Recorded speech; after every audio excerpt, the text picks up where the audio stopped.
Hi y'all, welcome back to the second week of our series of Life of Following Jesus with Faith and Adventure.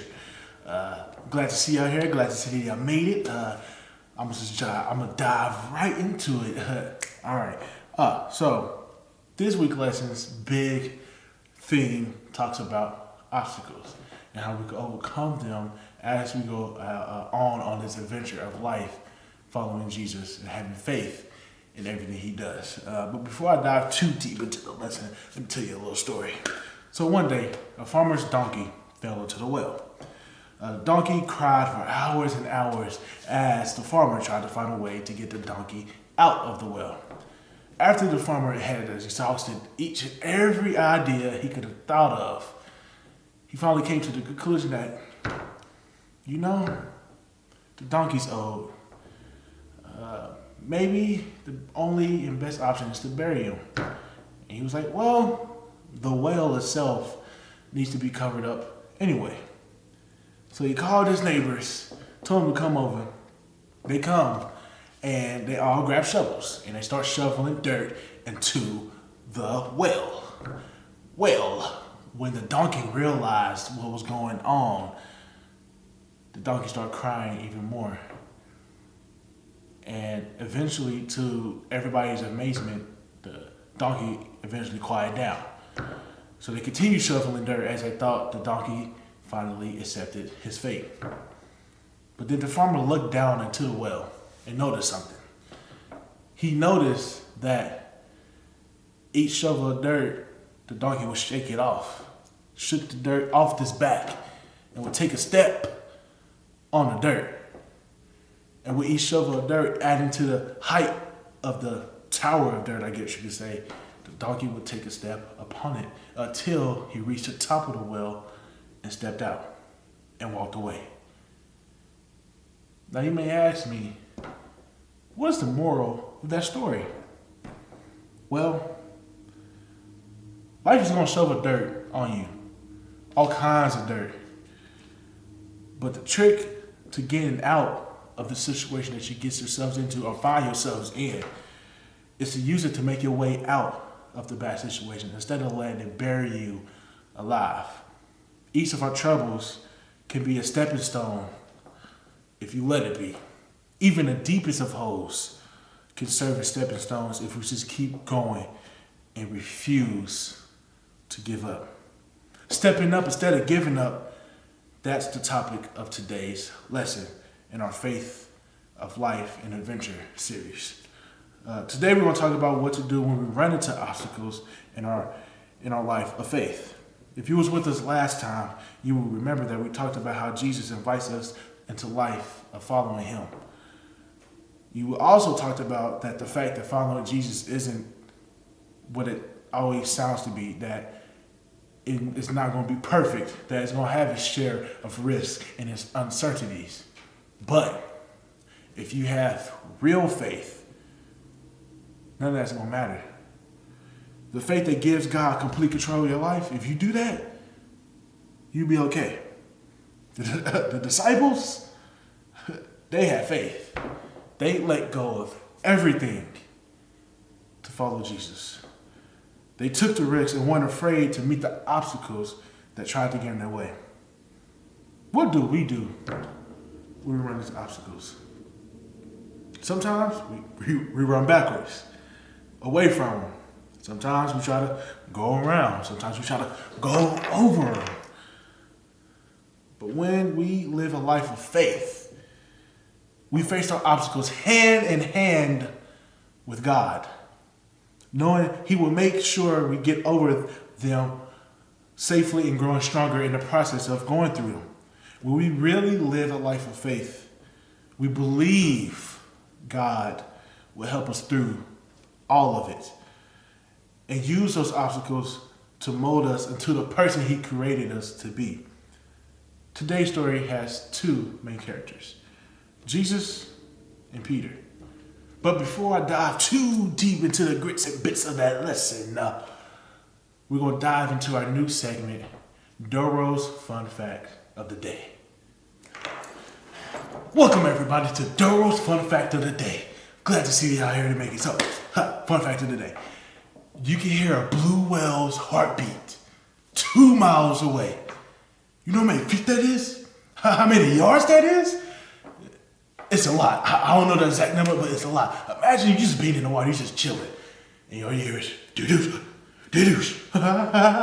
It'll be a blue whale, but you need 20/20 vision to see the 2 miles. But anyways, if you ever hear it, make sure you leave, because blue whales are big. Anyways, I'm Doro, and today I brought you your fun fact of the day. See you later. Thank you, Doro, for giving us that interesting fact, I guess. Anyways, back to today's lesson. Today's story has two main characters, Jesus and Peter. It is the story of Peter walking on water and what happens when he loses his faith. We will see that when we, like Peter, focus on the obstacle instead of on Jesus, we fail and fall. But when we keep our eyes fixated on Jesus, we make it through and grow in the process. Immediately after feeding 5,000 people, Jesus put the disciples in a boat and tells them to go to the other side of the lake while he gets rid of the crowd. Now, fast forward throughout the day. It's 3 o'clock in the morning. Imagine being with the disciples and seeing Jesus walk on water. Probably would have been a little scared because first of all, they didn't know it was Jesus at first. They thought it was a ghost. And back in the day, the Jewish people had, was a little superstitious. And one of the superstitions was that if you saw a ghost at night, then there was a disaster coming through. And you wouldn't be there for the disaster. So when they saw Jesus or when they saw somebody that they didn't know, but they knew, they eventually found out it was Jesus, they was terrified. But Jesus then said, "Take courage. It is I. Do not be afraid." Now this is when our second main character comes in, Peter. Peter says, "Lord, if it is you, tell me to come to you on the water." What does Peter do? He says, hey, if it is you, Jesus, tell me to come to you on the water. Pretty brazen, isn't he? But there is something to be learned from Peter here, man. It's really simple. Don't act impulsively. He pushes himself in the front and singles himself out. "Lord, if it is you, tell me to come to you in the water." Sometimes obstacles come to us, right? But sometimes we construct our own obstacles from our own poor choices and actions. Either way, the lesson to be learned here is to not be impulsive. Some of you might be a lot like Peter. We construct the obstacles from our own poor decision and put ourselves in difficult situations because we make quick decisions without thinking twice. It reminds me of a time when me and my family was walking down the canal downtown, right? And my brother, he thought it would be a great idea to jump into the canal. He's like 5 at the time, so he really wasn't a strong swimmer.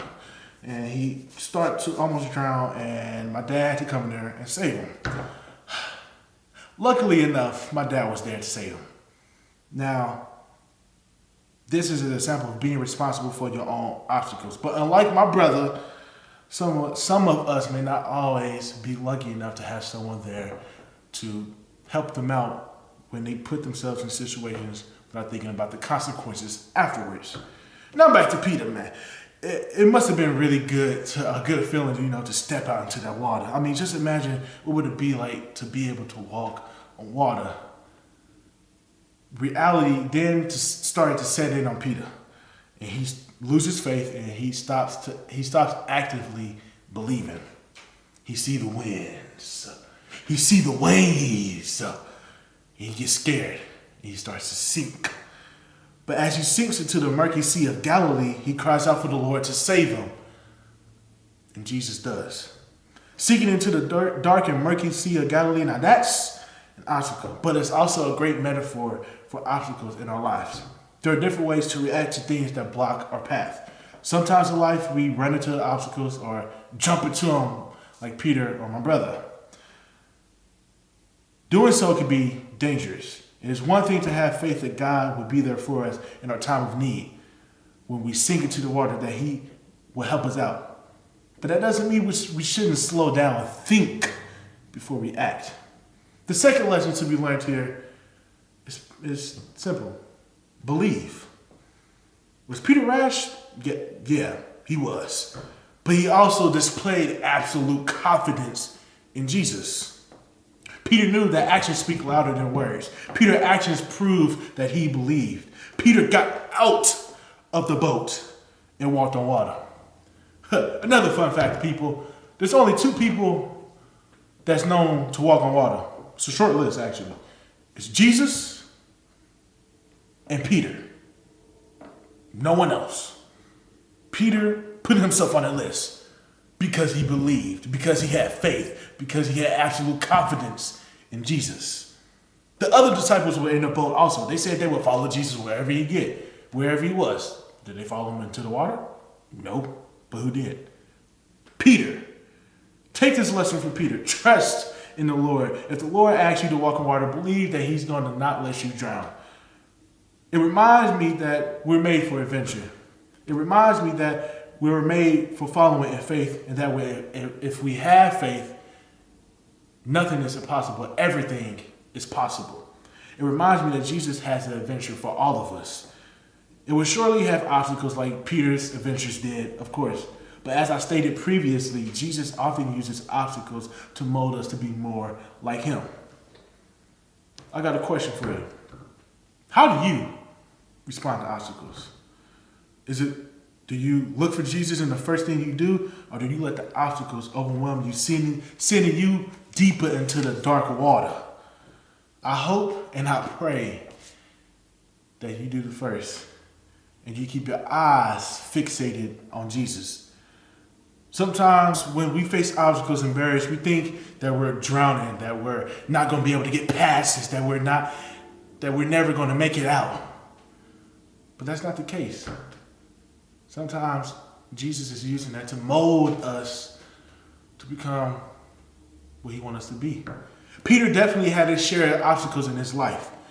But not just in today's story, but in his whole life. If we look at Peter's life, I want us to see there are 2 types of obstacles in our lives. Obstacles of corrections, where God disciplines us, and obstacles of perfection, where God helps us grow. For instance, Jonah was in a storm of correction because he disobeyed God.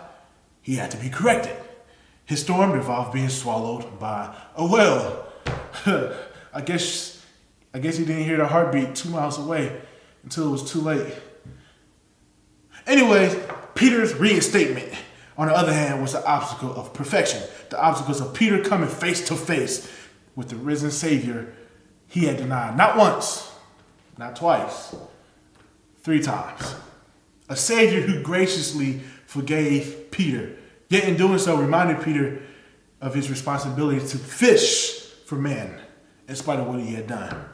Peter also had some storms of correction. Jesus rebuked him in Matthew 16, verses 21 to 23.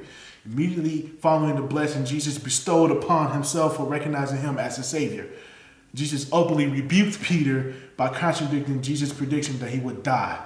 Jesus' exact words were, "Get behind me, Satan." Through all those obstacles, whether correction or perfection, that served as a way for Jesus to mold Peter into the rock. In the Greek language, Peter means rock.